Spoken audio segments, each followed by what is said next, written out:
As we light this flame of hope, may our congregation become a kaleidoscope of souls and people. In the presence of this flame, in me, in you, in us, is an invitation to sit at the table. May we tend our soul fire through these challenging and trying times to open the hearts and minds of all who enter our doors.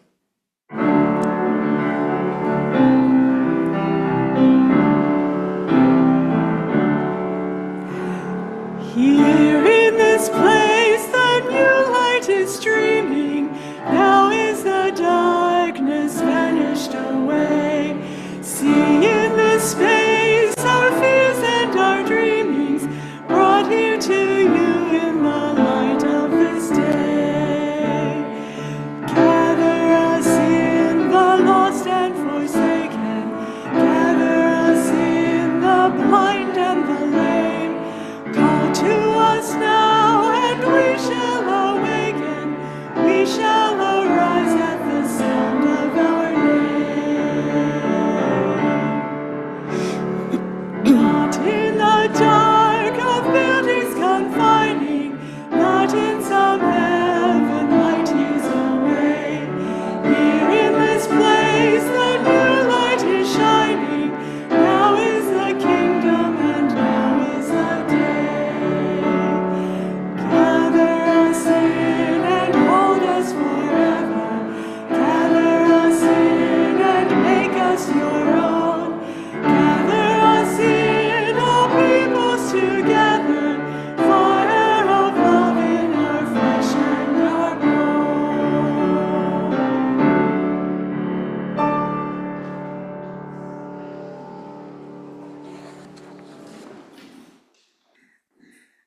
As a time for all ages this morning, I offer perhaps a familiar story of stone soup.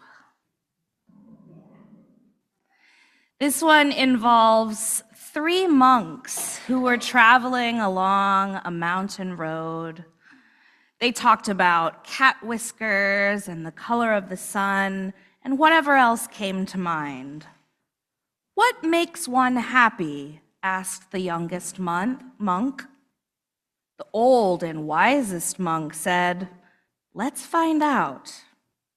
The monks found themselves gazing down at the rooftops of the village below. The monks knew the village had been through many hard times, and the villagers had even become suspicious of the neighbors. The villagers worked hard, but only for themselves. They had little to do with one another. When the monks came down, the villagers disappeared into their houses, and no one came to the gate to greet them. Even the windows were closed tight. The monks knocked on doors, but there was no answer. "These people do not know happiness," they all agreed. "But today, we will teach them how to make stone soup." They gathered twigs and made a fire, and they placed a small, tiny pot on top and filled it with some water. A brave little girl who'd been watching came to them. "What are you doing?" she asked. "We are making stone soup, and we need 3 round, smooth stones," said a monk. The little girl helped the monks find 3 perfectly round stones. "These stones will make excellent soup," said the oldest monk. "But this pot is very small and won't make much." The little girl ran home to get her mother's big pot. "The 3 strangers are making soup from stones," she said. The monks poked the coals. As smoke drifted up, the neighbors peered out from their windows. They found the monks, the fire, and the now large pot in the middle of the village very curious indeed. One by one, the villagers came out to see just what this stone soup was. Of course, old-style stone soup should be well seasoned with salt and pepper, said the young monk, but we have none. I have some salt and pepper, said a villager, and disappeared and came back with spices. The old monk took a taste.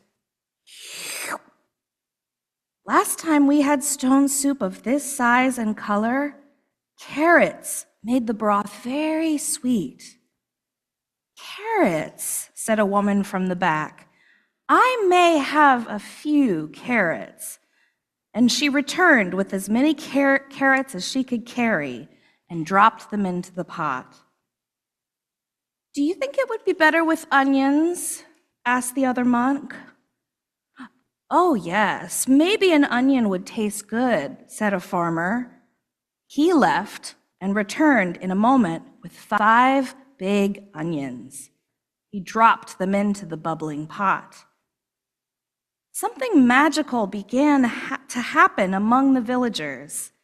Each person opened his or her heart to give. The next person gave even more. The monks simply stirred, and the pot bubbled.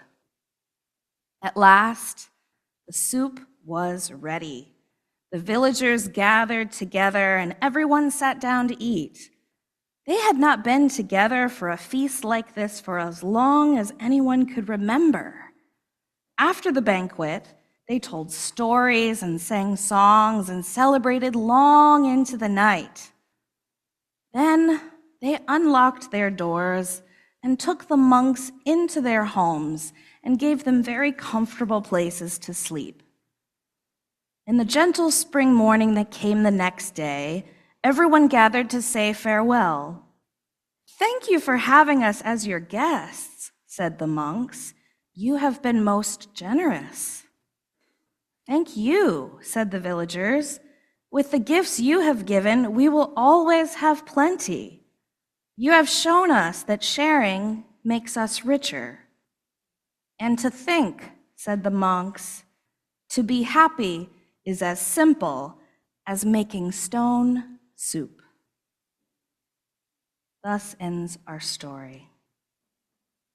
And while our time for all ages may have ended, our UUCY story together is just beginning to form, each of us bearing a metaphorical ingredient for our own stone soup, each of us bearing a light inside, each of us characters in the collective story of UUCY.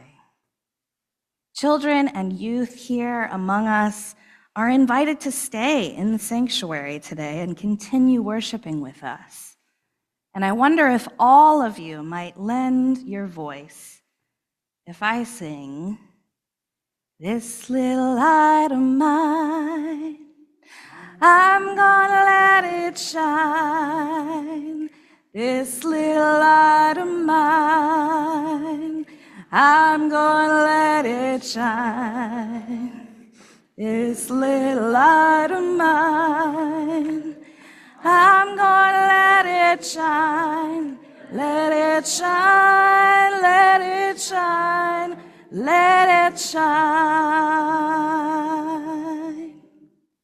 Thank you. Our reading today is by Stephen M. Schick, and it's titled Creating Fire.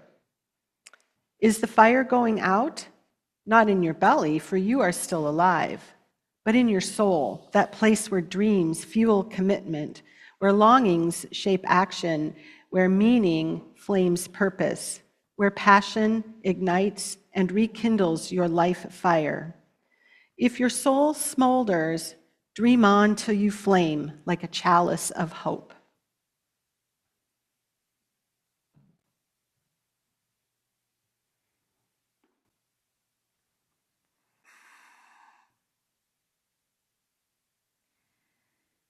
As I prepared for today's service entitled Fire of Commitment, I considered 3 questions. What does it mean to be a people of faith? What sets our minds and souls ablaze? And how do we find our place in a spiritual community? To some, the phrase people of faith may feel foreign. To others, it may feel all too familiar and possibly loaded with spiritual baggage that results in a trauma response. Wherever you land on the spectrum of reactions to that phrase, I invite you to consider a Unitarian Universalist approach. We do consider ourselves a living faith tradition composed of a diversity of faith communities, after all. UU minister Reverend Daniel Cantor writes in a book entitled Faith for the Unbeliever about his experience talking to his own congregants about their faith. Many times they begin by describing what they believe or don't believe. But as they continue, something remarkable starts to happen. They begin to describe ways that they are faithful.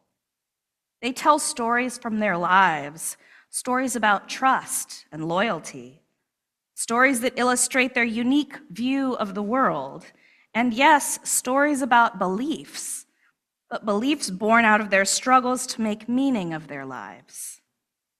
After walking with folks in their faith journeys and wrestling with these questions myself, he says, I have come to realize that we have an opportunity to redefine faith and make it a part of a foundation of a great variety of spiritual and religious ways of living. When we deliberately engage with and even practice these aspects of faith, life becomes more meaningful and purposeful. More than an adherence to a belief system, faith is an orientation to life.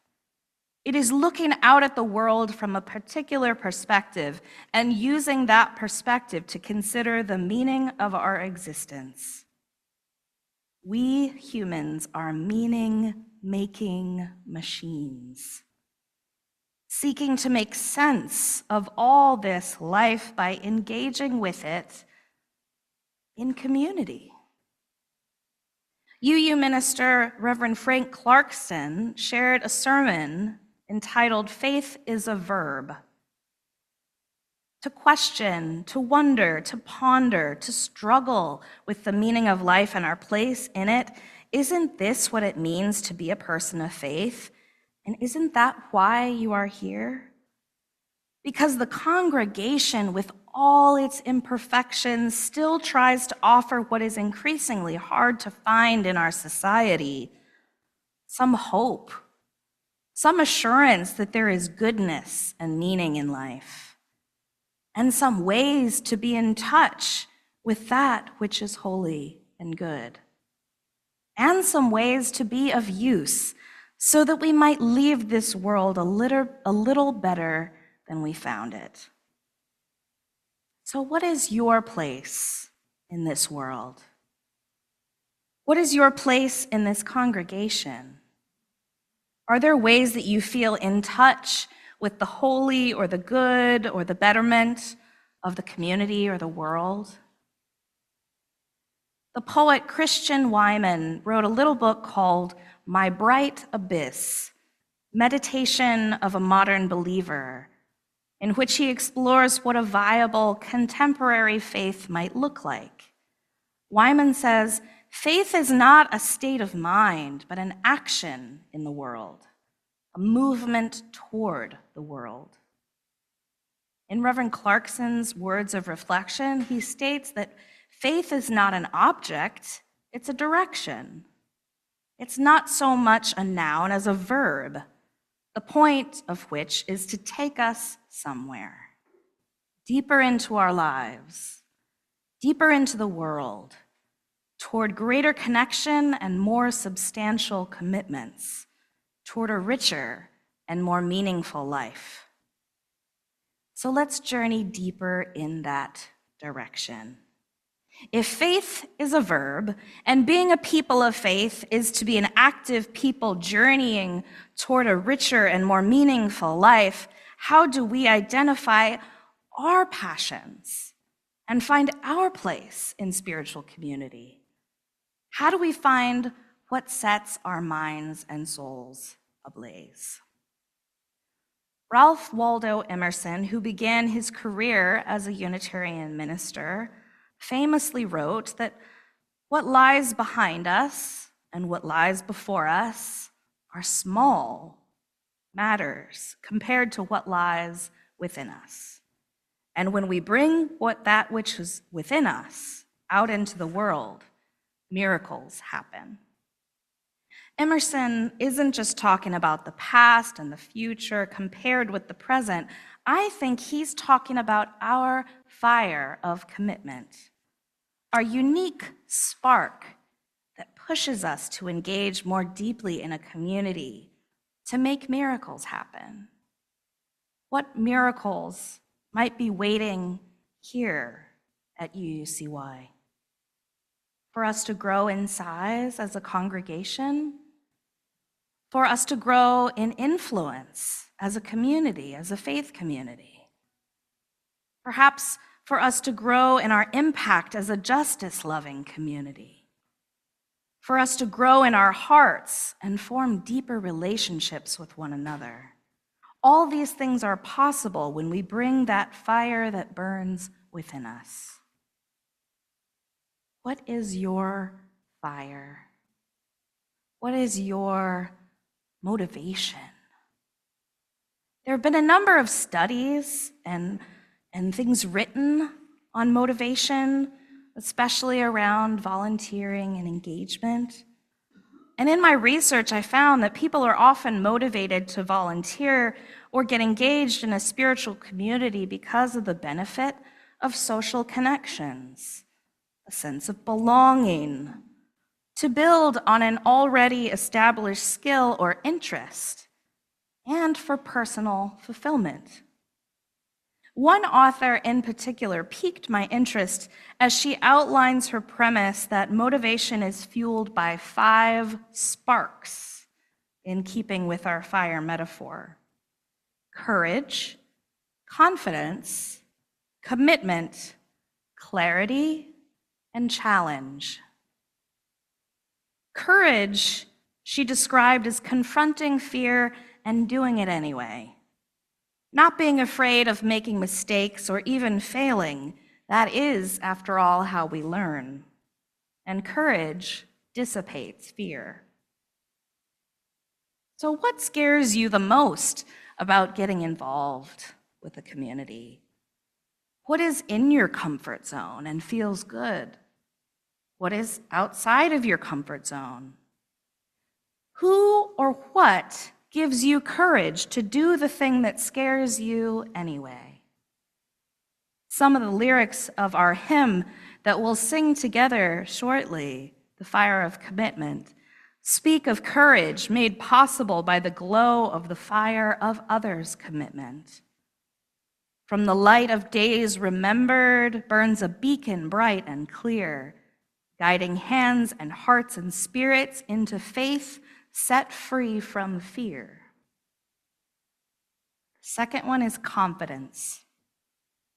Believing in yourself and your impact, believing that what you do matters, and doing things that nudge you out of your comfort zones and familiar places, those all build confidence. And confidence is something that you shape and build along the course of your life. So consider, what are you currently good at? What makes you feel good about yourself? Our hymn also speaks to this concept of confidence, fueling our engagement with spiritual community. When we live with deep assurance of the flame that burns within, then our promise finds fulfillment and our future can begin. The third part is commitment, endurance, rock solid integrity, keeping promises. What you commit to and eventually achieve becomes the merit of your struggle, your passion, and your perseverance. So consider, what helps keep you going? Do you struggle to follow through on promises? Are you human?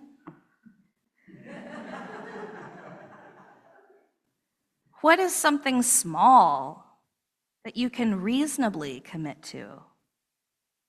Our hymn lyrics strike yet another chord with this concept as well. When the fire of commitment sets our mind and soul ablaze, when our hunger and our passion meet to call us on our way. The fourth spark is clarity. Give your motivation meaning by finding clarity and certainty from the inside. A clear way forward has no place for doubt. Be driven by your purpose and your vision. What do you feel called to do? Is there perhaps a still small voice or a person voluntolding you to do something? How do you feel inspired or drawn or pulled or pushed to serve? What way of engaging with this community makes the most sense in your life right now? Listen to your heart in addition to your mind. Again, our hymn echoes a path of clarity when the author says, "From the dreams of youthful vision comes a new prophetic voice, which demands a deeper justice built by our courageous choice." The fifth and final spark listed is challenge. Moments of adversity don't just make good stories, they make great opportunities. So lean into challenge rather than leaning back and away. Fortify your resilience. Adapt. Use your struggles as stepping stones along the way. How do you tend to respond to challenge and adversity? How adaptable or flexible have you been in the past? Do you tend to lean into challenges or shy away and avoid? Finally, our hymn promises an inspiration from our own stories. From the stories of our living rings a song both brave and free, calling pilgrims still to witness to the life of liberty. I close today with a poem. I was raised Baptist after all. 3 points in a poem is a rhythm I know and love. Although I think I may have given you 8 points today, but who's counting? This poem is by Marge Piercy and is entitled "To Be of Use." The people I love best jump into work head first without dallying in the shadows and swim off with sure strokes almost out of sight. They seem to become natives of that element, the black, sleek heads of seals bouncing like half-submerged balls. I love people who harness themselves, an ox to a heavy cart, who pull like water buffalo with massive patience, who strain in the mud and the muck to move things forward, who do what has to be done again and again. I want to be with people who submerge in the task, who go into the fields to harvest and work in a row and pass the bags along, who are not parlor generals and field deserters, but move in a common rhythm when the food must come in or the fire must be put out. The work of the world is common as mud. Botched, it smears the hands, crumbles to dust. But the thing worth doing well done has a shape that satisfies, clean and evident. Greek amphoras for wine or oil, Hopi vases that held corn are put in museums, but you know they were made to be used. The pitcher cries for water as a person for work that is real. This sacred container called the Unitarian Universalist Congregation of York was made to be of use, to be used for good. It cries for real people doing real work they are passionate about, like the pitcher cries for water to carry. We want you to find meaning here in our midst. We want to help you reach your potential. We want to see you thrive. Blessed be. May it be so, and amen.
We extinguish this flame, but not the light of truth, the warmth of community, or the fire of commitment.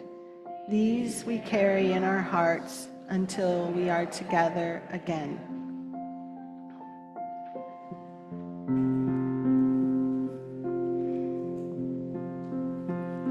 We extinguish the chalice here, so that it might grow gently in our hearts.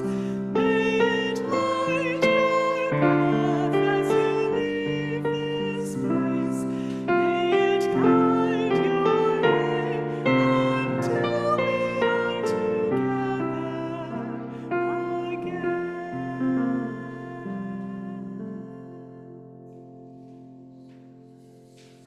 Friends, may you find the ingredient you are meant to bring to the miracle of our stone soup.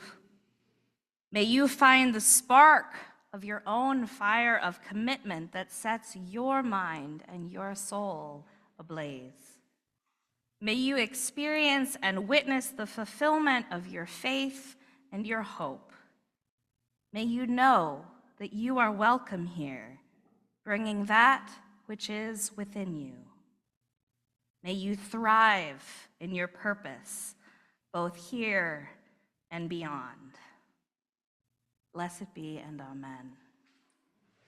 We shall be known by the company we keep. I want to circle back.